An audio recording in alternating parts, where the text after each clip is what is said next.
Tonight we're going to be discussing grief counseling, and I've got the last half of our assignment, so I'm going to be talking about the holistic pastoral counseling plan for grief counseling.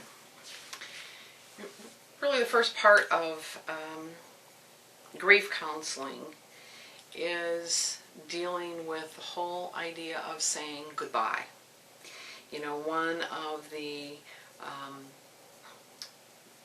parts of this, parts of grief, just like the rest of life, is rituals.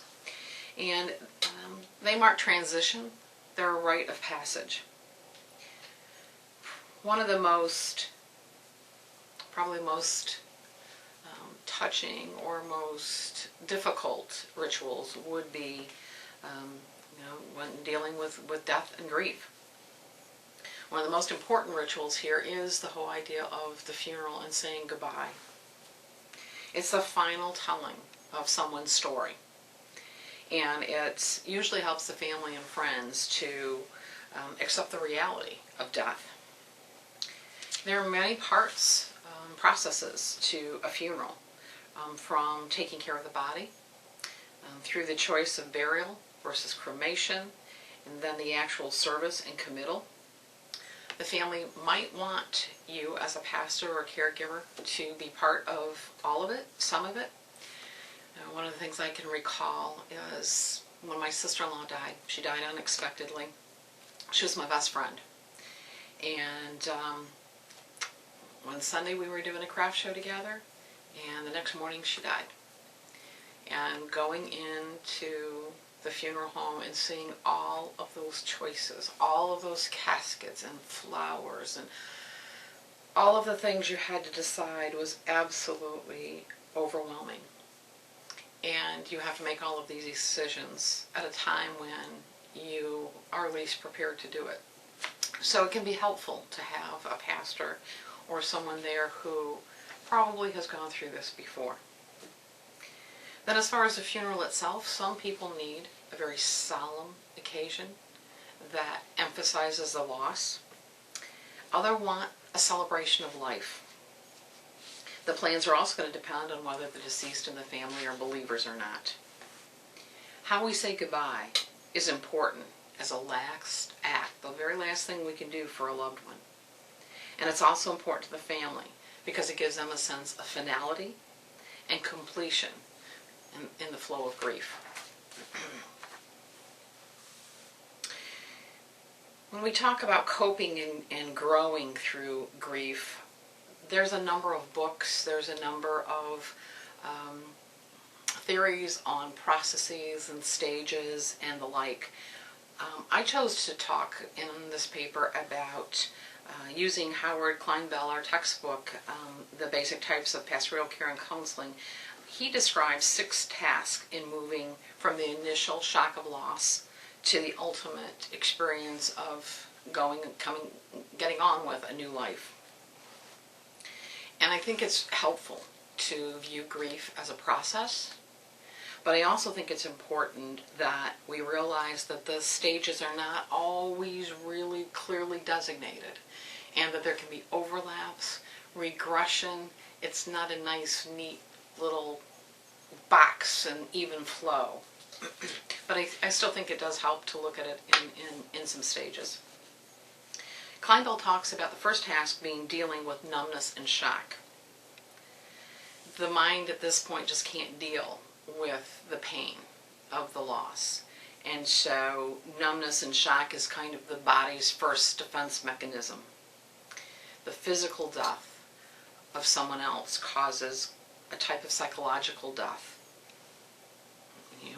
in the person who's grieving.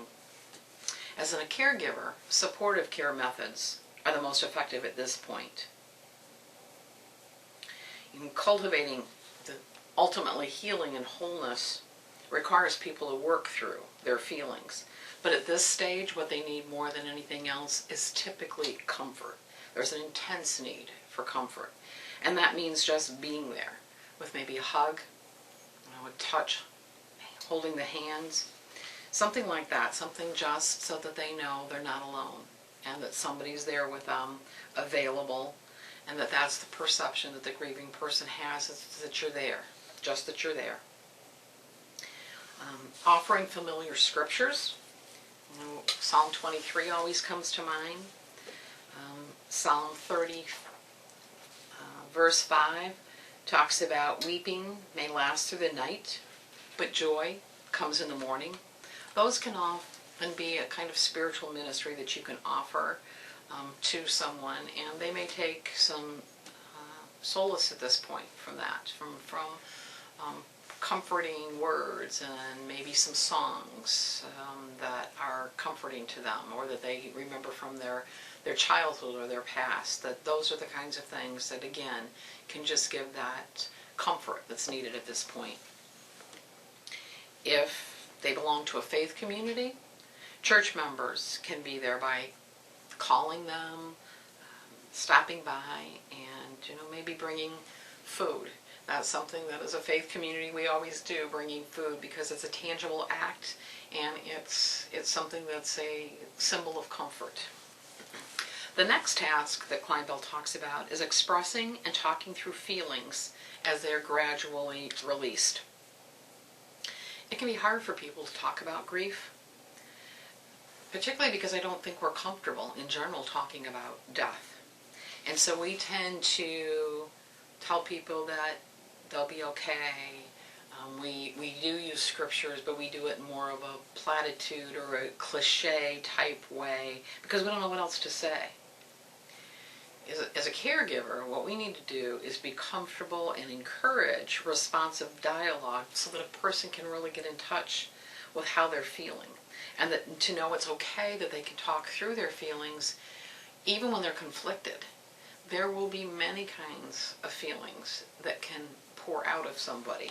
It might be guilt, it may be depression, it could be sorrow, it could be relief. Grief is very unpredictable. And a primary goal of grief work is to help someone transform the reality of this loss, which is an external reality, to keeping the loved one alive through memories, the things they think about when they think of that person, which is kind of an internal reality, so that they do come to the realization that that person will always be with them. Again, this process is going to, and how long it takes, is going to be depending on the person's personality and the relationship that they had with the deceased. Grief can be messy.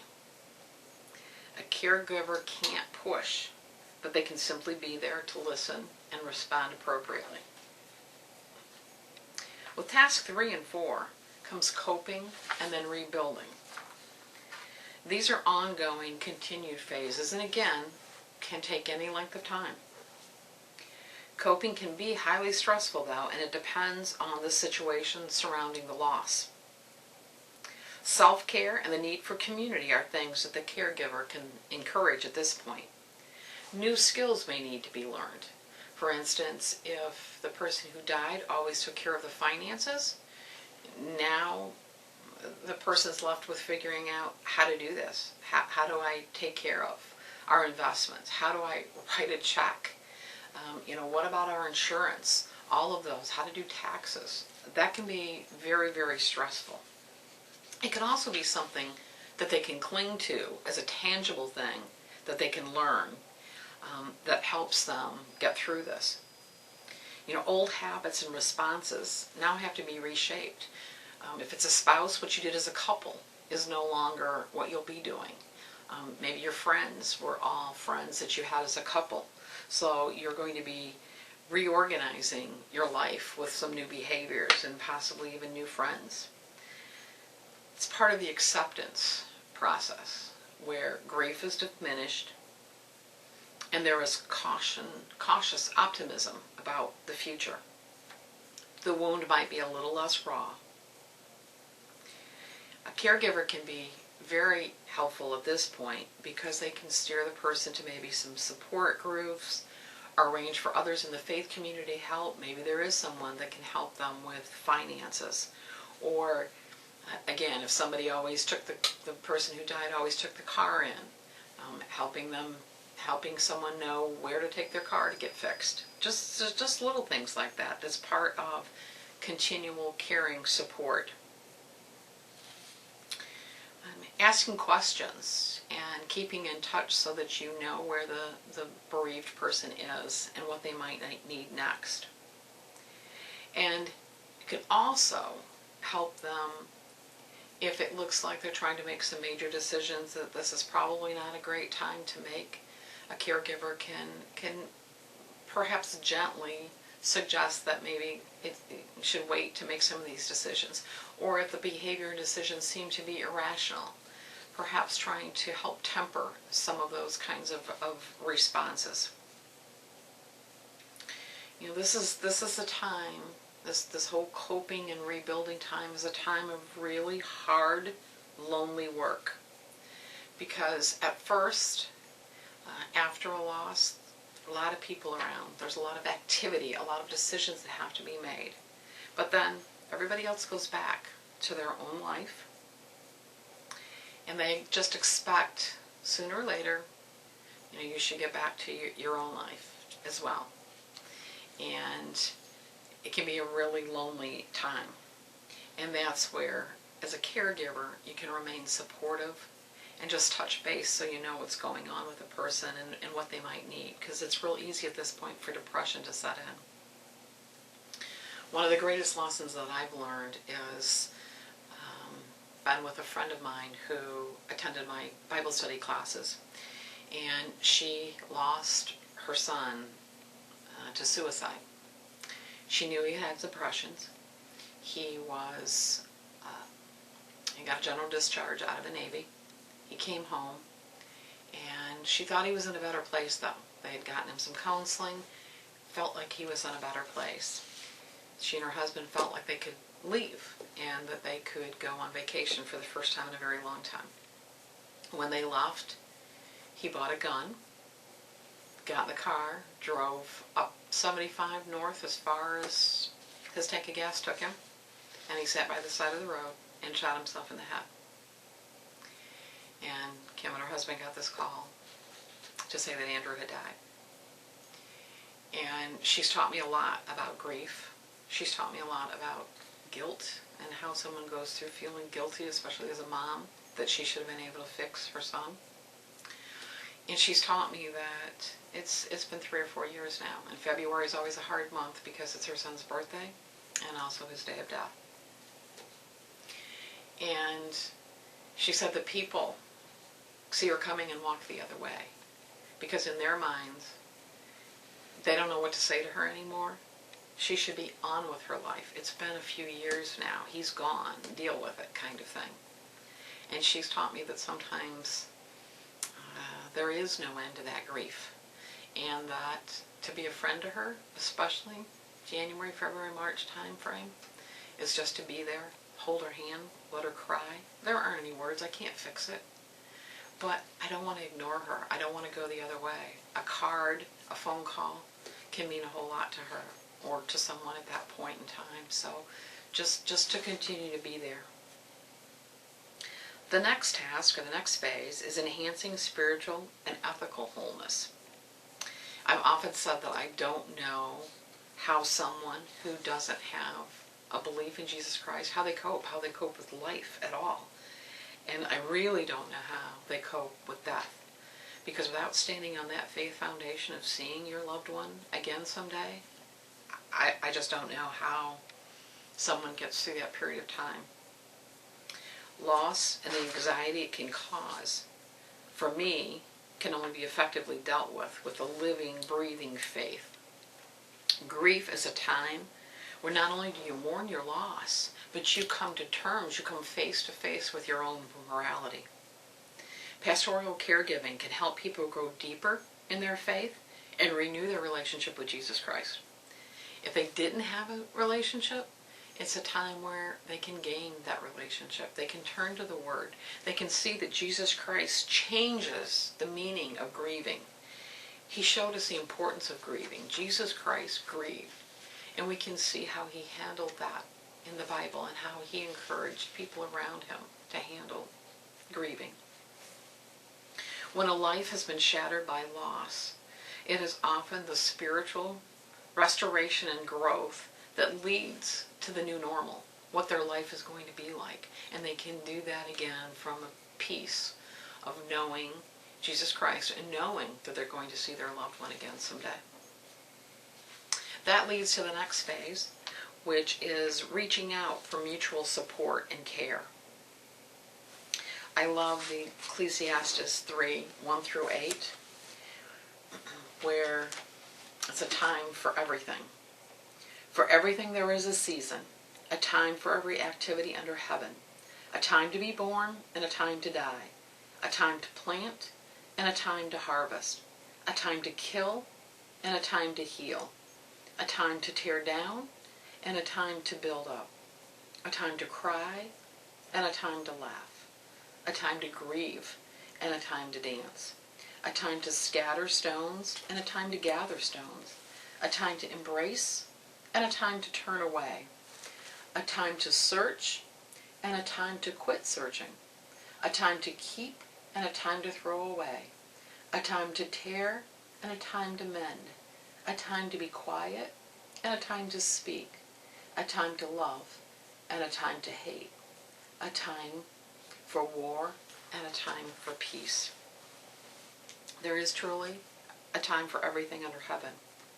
And there will come a time when the healing, when they're at a place that the healing can now come through helping other people to heal.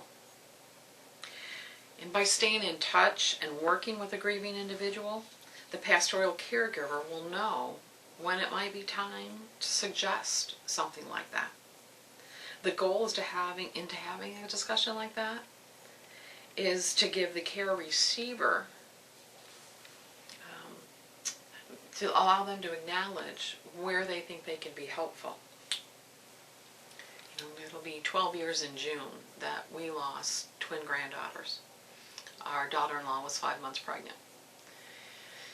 And it was right after I lost my sister-in-law, like 3 months later. And it was the worst time of our lives. I was in a really, really dark place. I was angry. I didn't feel like there was a way out of it. But gradually, God led me out of that cloud of, I just talk about it being this cloud of grief and sadness and depression. And I also had some wonderful friends and women and prayer warriors in my Bible study at church. All of that helped me to bring myself out of it. What God's allowed me to do with that time of hurt, there came a time where somebody I'd gone to high school with, her daughter, also lost twin girls.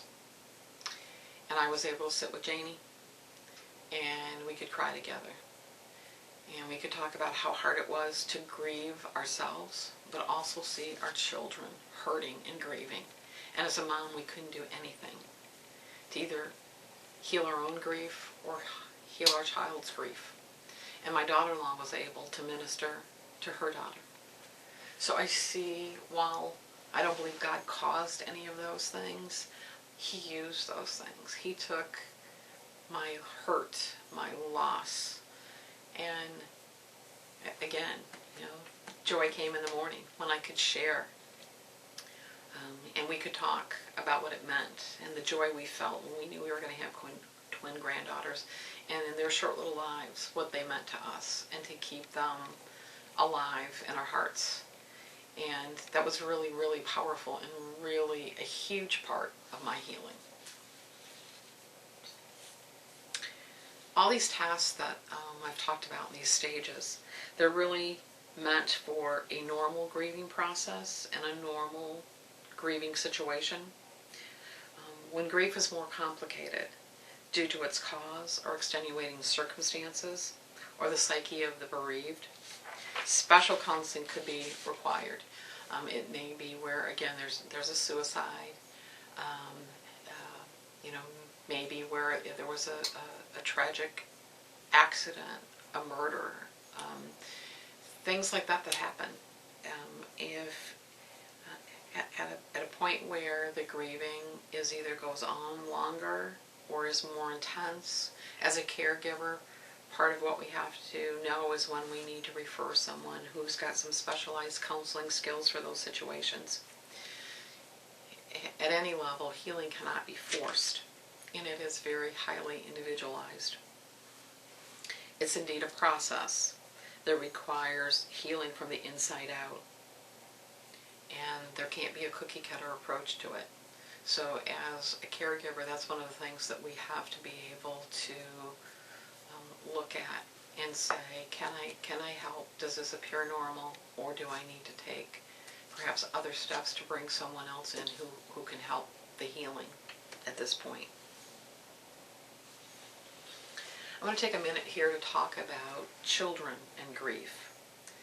Children still go through the stages of grief just like an adult, and I don't think they should be shielded from the reality of death. But I think that as much as we're not comfortable talking about death with adults, we're really not comfortable with talking about it with children. And so we kind of want to protect the kids. I think getting children to talk is very important. They may not have especially depending on their age, they may not be able to express how they're feeling. Part of it also depends on who it was that died and the relationship that they have. Kids often don't say what they're thinking. They think that it will be better, it'll make mommy or daddy sad if I talk about this, so they tend to just bottle it up. So it is important to get the child talking. And we also have to realize the kids aren't necessarily going to react as either their mom or dad or someone around them is reacting. And they need to know that's okay, that it's normal, that they can react in the way they need to react. Often there's a lot of guilt there too, especially if it's a sibling. So, in the circumstances. So, I think special care needs to be taken. There's some really good books. I found several here. One that I really liked talked about lifetimes, and it's a beautiful way to explain death to children because it talks about how in all of nature there are lifetimes, and that death is an inevitable end to that lifetime. And there's some really neat illustrations in here from nature, and just talks about how we live and how we die. There's another one that talks about missing you, and that it's okay to talk, and it's okay to miss somebody. One I really liked is called Sad Isn't Bad. It's a self-help book for kids, and it goes through a lot of the different stages and lets kids know it's okay to ask questions. It's okay to cry. It's okay to talk and to share your feelings. One thing that a child might need to know is, where is my loved one? Where is grandma? Where is grandpa? If it's a parent who died, they may need reassurance so they're going to be taken care of. And to talk about that, life might change. Life's not necessarily going to be the way they've always known it.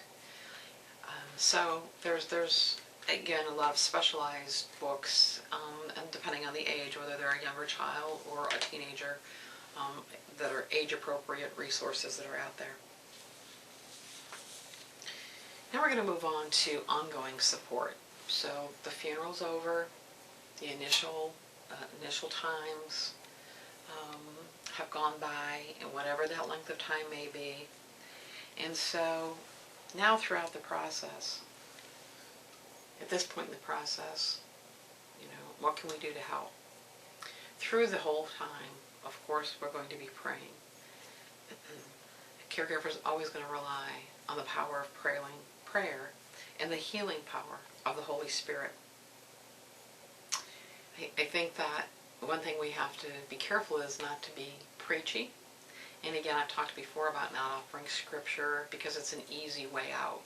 It's easy to quote scripture as it comes, but it becomes more of a cliche. We certainly don't want to do that. I think we have to think of the work of grief as just needing to be toughed out. You've just got to get through it. Helping in this work is an imperative part of pastoral care. It doesn't stop at prescribed times. we had a pastor that we had to end up asking to leave our church. It was a very conflicted, very difficult time, and taught me a lot about communication and conflict. He was a gifted preacher, teacher. What he wasn't so good at is pastoral care and counseling. And he really struggled with one-on-one, and he really struggled with people with grief. He was great when our granddaughters died. He came up to the hospital. I'll never forget him baptizing them out of a little seashell. It was beautiful and very helpful. However, after they died, it was done for him, and of course it wasn't for the rest of us. And I was fortunate that I had other people that I could count on to help me get through that anger and all of that junk that I was going through. And what I ended up telling him is, you know what, if you have to put it on your calendar 2 weeks later to follow up with Susie, then put it on your calendar. If it's just a task to you, then it's a task to you, but it's a task that that person really needs. And that's what we're missing here, is that pastoral care, that connection that's ongoing, so that we know you care. It was quite, again, it really taught me a lot of things about how aloof someone can come across, or how uncaring that they can come across at a time where you need caring the most. So staying in sincere contact is really important. You can also, by staying in regular contact, you can see what stage and what that person might need. At that point, they might need a structured bereavement group. It can be very helpful. Somebody else might not need it, but some of these groups are led by a pastor. Sometimes it's a trained layperson, and sometimes it's by a clinician. But knowing about these groups is an important part of our toolkit, so that we can refer people. And often those groups can form relationships and friendships that help someone get through and form that new life. And within the faith community, there may be opportunities for support, as well with some informal groups. You know, I know at our church we have a lot of luncheon activities for widows and widowers. It may be a group of parents who have lost children, so that they can grieve together in ways that someone who hasn't lost a child can't begin to understand. I also think something that's important within a faith community is to have programs, grief programs, that kind of outline the mechanics of death and dying. I think that can be helpful to the congregation as a whole, to sort of know what to expect, but to also help when someone else is going through the situation. I think sometimes the easy part of dying is the death. Understanding the needs of dying patients and their families is invaluable. I read for this class and this project, I read the book by Elizabeth Kubler-Ross on death and dying, which was a groundbreaking event when she wrote this book back in, I think it's 1969, so it's very old. But to me, it was really, really enlightening, because it talked a lot about how a dying person is just sort of ignored, as the families are either in conflict over what they need to do, they can't let the person go, so they want them to continue to have treatments, all of that kind of thing. And I think that if we can talk about some of those things, maybe have either someone trained in ethics or an attorney come in and talk about things like power of attorneys and living wills and do not resuscitate orders, all of that stuff that you have to deal with, again, at a time when you're least able to deal with it. If you can have something kind of that you have mulled over before that point, I think that can be helpful just to a faith community in large, as part of grief education and maybe your Christian education programs in your church. Education can really aid in coping, both for those who've lost someone and, again, as I said, to support someone. The last thing that I want to note is that, of course, grief's universal. It's loss, death is inevitable. It's always going to be in existence in some fashion. Our communities and churches are full of wounded people. Pastoral care, though, is not, nor should it be, the job of one person. A thriving faith community, full of loving, caring people, ministering to each other, is the best ongoing aftercare